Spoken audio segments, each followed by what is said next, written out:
Hello, and thank you so much for joining us on the program, Talking Politics on your digital first Pan-African News Network, TOS Television, reaching you live here in Abuja, the nation's capital city, and it is the weekend edition. I am Musanze Isesele. Now let's get started on the program. Today, the focus of our conversation is on development in the Niger Delta region. But before we get into that, a foremost Nigerian politician and former senator in the 8th National Assembly has said that the ruling All Progressive Congress APC is an NGO, not a political party. Senator Dino Melaye says the All Progressive Congress APC is not a party to be reckoned with, arguing that the leading party lacks the structure in which a nation can progress politically. The lawmaker said there is no agitation within the People's Democratic Party, PDP, claimed that the stories about troubles in the opposition camp are being peddled by the APC. According to him, the shaking pillars upon which the APC is standing is the reason why the nation is not making progress in leaps and bounds as expected. Mr. Melaye further stated that he regrets playing a part in bringing the present administration to power. It's an NGO because it's not a political party. As I speak to you today, the party is yet to organize a convention. They were supposed to do it in December. They postponed it. Now, it's not going to happen again maybe till December. The party, as I speak to you, have no elected National Executive Council. It's been run by a caretaker committee, which is unconstitutional, both to their own party constitution and the Constitution of the Federal Republic of Nigeria. 3, as I speak to you, the party in 6 years have no board of trustees. In 6 years, they've not been able to put together a board of trustees. It is because of this, the absence of this political structure. It is the absence of these political materials that made some of us to leave the party, to go to a party that have their structure intact, the national executive intact, convention, we did it, our next one, we will do it, we have a functional board of trustees.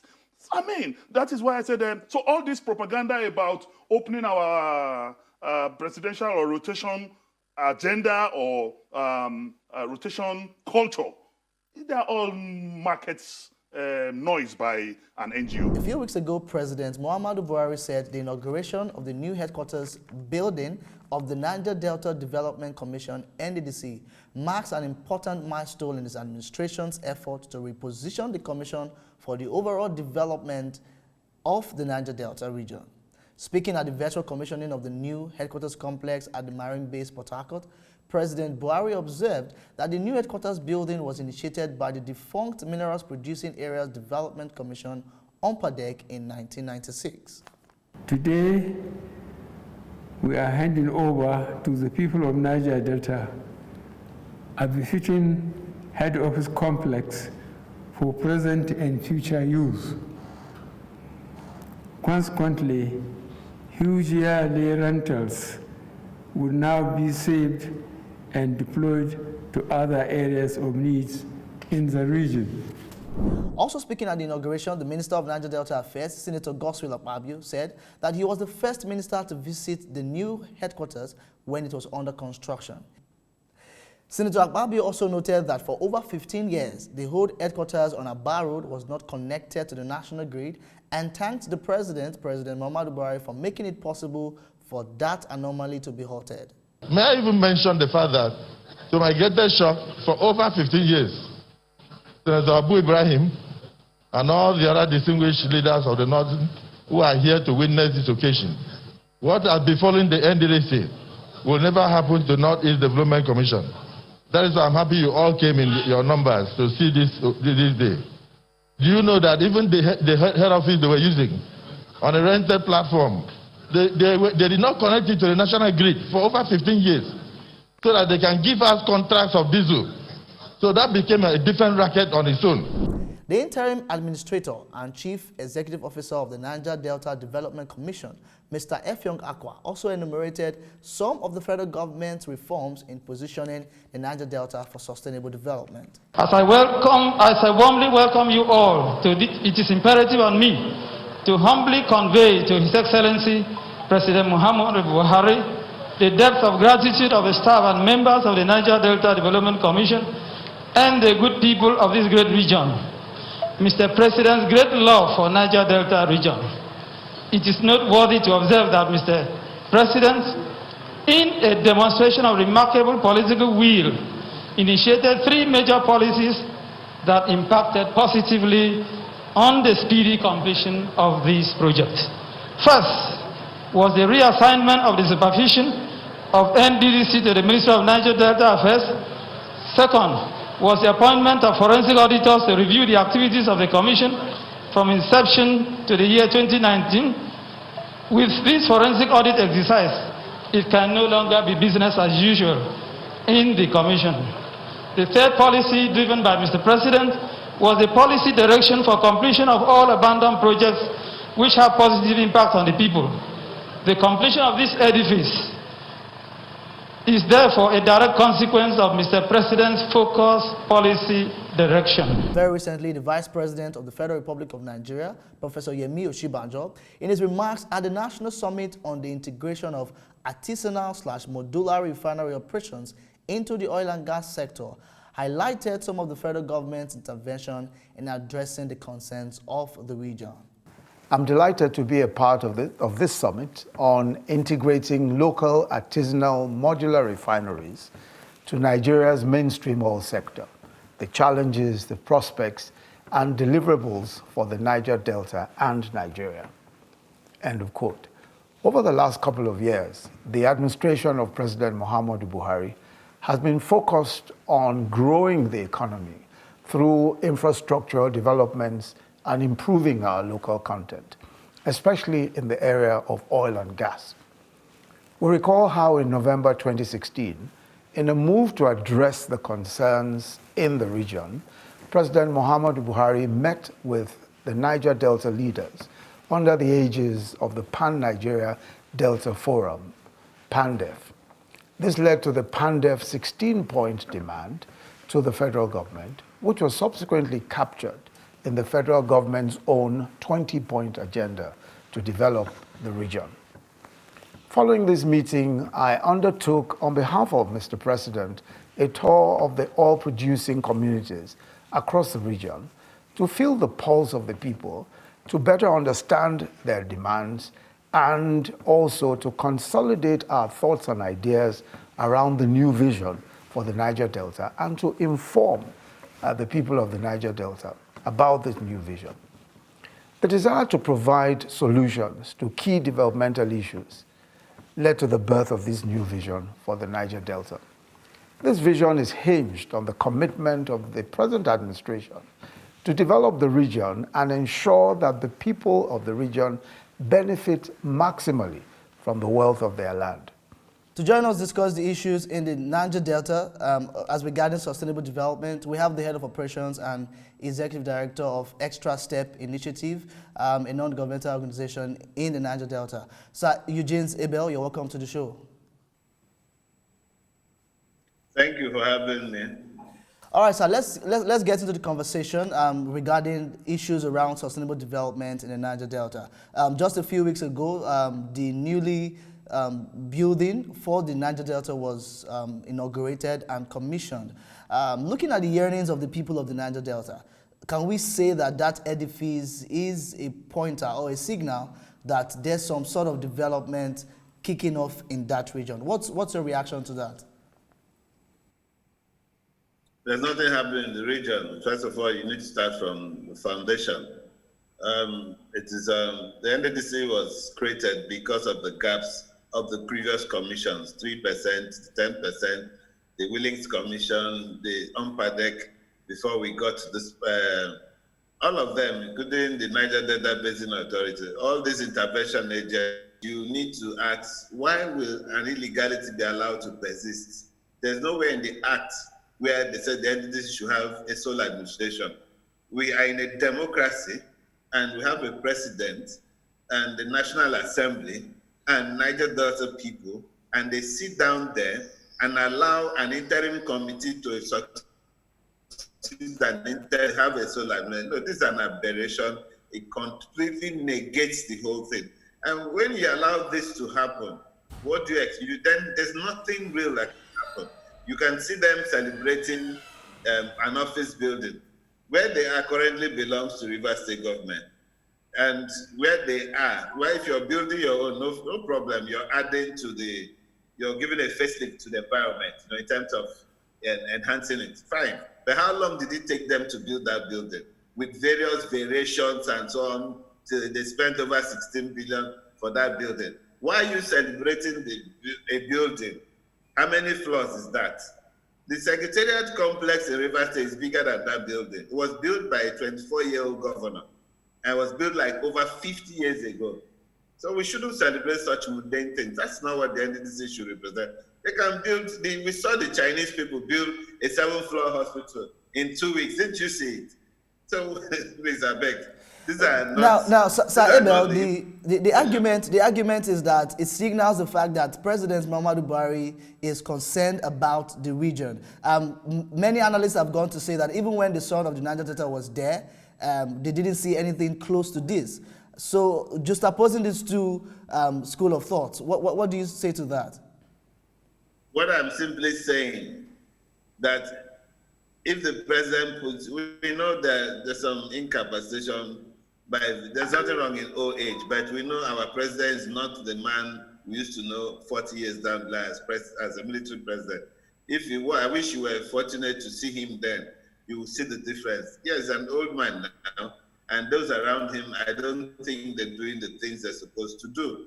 So for me, that should not be a basis for measurement. What I'm saying, first of all, to constitute a board has become difficult.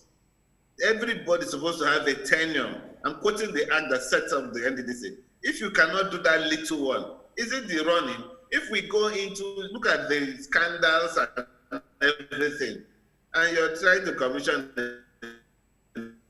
what does that NDDC was established? Show me the blueprint. The NDDC has a gamut of responsibility to lead development. When you started, you said sustainable development.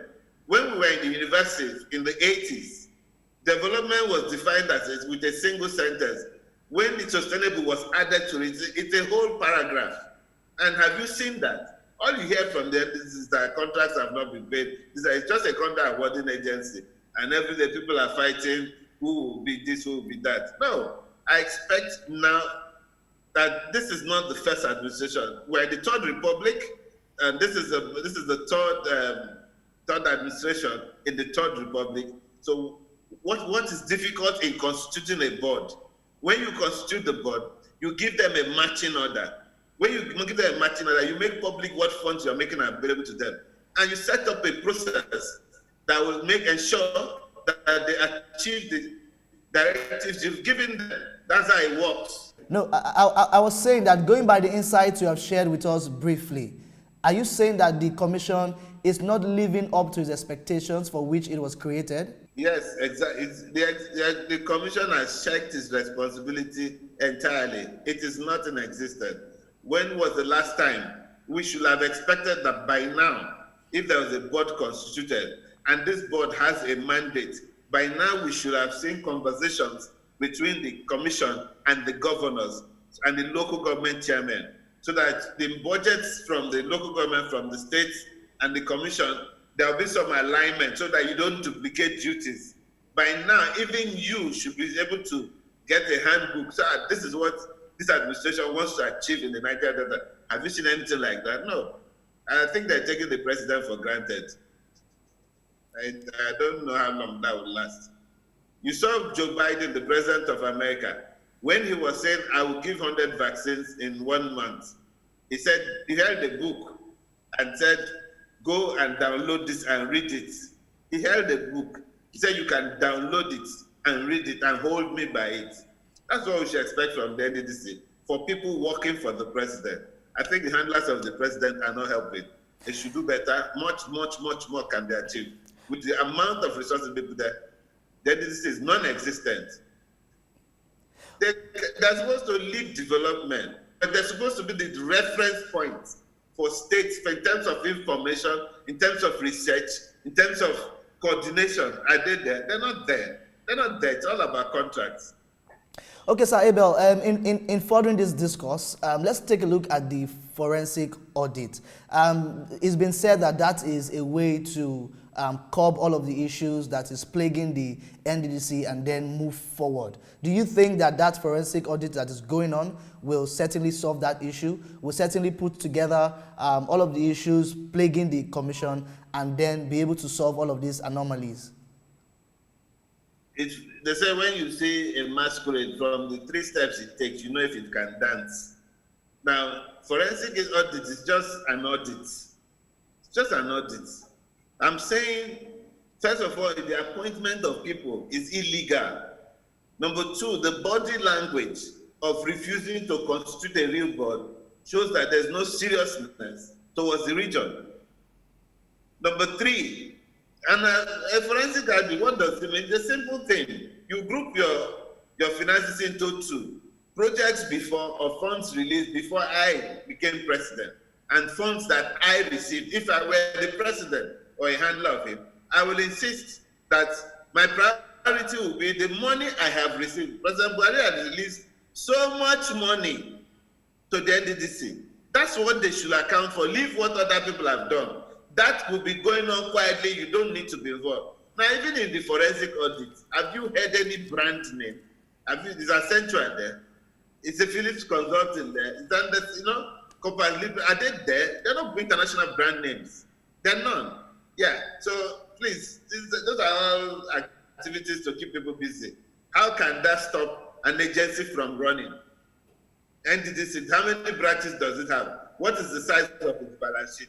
When a bank like UBA, with over 800 branches, that are in New York, that are in 16 African countries, that we can run forensics without even blinking. What are they talking about? Okay, there's also been this argument of relocating the administrative headquarters of the Ministry of Niger Delta Affairs to the region. That is also going to bring the people handling the commission closer to the people. So they were able to see the yearnings of the people, see the state of the people, and then prefer development solutions to their yearnings. What do you say about that, sir? Location, yes, location enables for ease of accessibility. Beyond that, that cannot grant you development. Development, like I said before, is for you to function within the law setting up it, that guides you and guides how you supervise it. Making the place transparent, setting a budget for them, supervising that budget, sanctioning people without blinking. That's the only way you can achieve results in the region. So if you like, carry the NDC and put in Bonny, or put it in Nemde, or put it in Ilaje, you're wasting your time. If you do not supervise, if you don't set targets, if you don't supervise, and if you don't sanction, if you don't reward, nothing will come out of it. If you take your child to school and leave him at the gate every day, and when he comes home, you don't check, you don't ensure the child gets into the class before you leave. When the child comes, you don't check what the child has done. Whatever result that you see at the end of the session, you deserve it. And okay. That's the state of the NDDC. Okay, before we take your last words and we let you go, let's just briefly touch the subject of restructuring. A lot of people have said that that is the way to go in terms of ensuring that there's development in the nation. All of the regions go back to the way it used to be so that they can take care of their own resources and then facilitate their own development. What is your thoughts as regards the subject of restructuring? First of all, when the election beckons in Nigeria, that's when you see the politicians instigating this kind of conversations. And once the politicians are instigating it, it means nothing can come out of it. Don't waste your time. They instigate these conversations so that they can push people to the negotiating table. So they begin to build tension all over the place. Yoruba will succeed, Niger Delta will break away, Biafra, it's all politics. It amounts to nothing. It is until the people, those ordinary people in the north, in the southwest, in the northeast, in the north central, if they begin to control the narrative and begin to lead the conversation, that's when the conversation will be serious. It's until the people realize that from the president to the local government councillor, that they are employees for working for them, and they begin to give them conditions and demand for service. That's when the conversations can sit. Well, this story about sexy, it's all, don't worry yourself, nothing's going to happen. Once it gets to 2023 has started, the game has started. In the next 2 years, the next 1.5, by next year, conversations, alignments, and realignments, and negotiations will begin. You will hear all these things again. People fund them, and those people are politicians. If I were the president, I would even lose. If I was President Buhari, I wouldn't lose sleep over it. I don't think Buhari is bothered about himself because he understands it. Today, you hear this group, nothing will come out of it. It's just the politicians. Don't forget, if you add up all the politicians that hold elective office, less than 10,000 people, they manipulate the nation. So, don't worry yourself about such people. Okay, Sir Abel, your final thoughts will take me to the last question I have for you on the program today. Now, we're approaching the 2023 elections. That is about 2 years to go. The resources, the enormous resources that are in the Niger Delta beckons for the fact that development needs to speed up in that region. What will be your admonition to the people of the Niger Delta, to the governors, and of course to the NDDC in ensuring that we change the narrative of the region and then we begin to enact policies and strategies that will truly show that we are working towards sustainable development? Well, I'm from two oil producing communities in the Niger Delta, from Finima and I'm from Nembe. And what we see in the region is entirely we are responsible for it. We the people, not the people who have been employed as elected officials. We are the people, we are responsible. We've become docile, we don't think anymore. You can imagine we sit back in the region and expect the federal government to develop the Niger Delta. That is crazy. It is crazy. Meanwhile, each local government in the region gets an average of $500,000 a month. What do we do with the money? So much money comes into the states. What do we do with the money?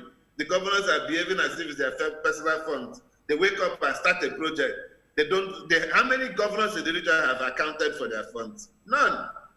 How many local government chairmen have issued a public audited account? None. How many have held town hall meetings to say, look, this Kolo town, what do you people need? So that based on their needs, not what you think they need, you create a budget. So the budget comes from bottoms up, unlike the colonial budgetary system which you adopt, that you sit in a government house or in a hotel and create. We are not serious, and we're not going to get out of here. Politics about allocation of resources, competing interests, competing for scarce resources. You don't expect the man from Kafanchan to come and develop your region when he has a limited time enough. He should concentrate on this area. The ones you have, billions of dollars, what have you done with it? You used to cry there was no money. You have money now. What are you doing with it? You the people, we the people, how are we thinking? We're not thinking. When you remove, for the Bible says, before you remove the log from your brothers and remove the big tree in your eyes, we cannot go to the next level like this. When did you hear there was an economic or regional form of conversation between Akwa Ibom, Cross River, and the River State and Bayelsa, or between Akwa Ibom and Cross River? Today, you are trying to get to Calabar. The road for Dupani to Akwa Ibom is in a mess, and Cross River does not have oil. They've lost their oil wells.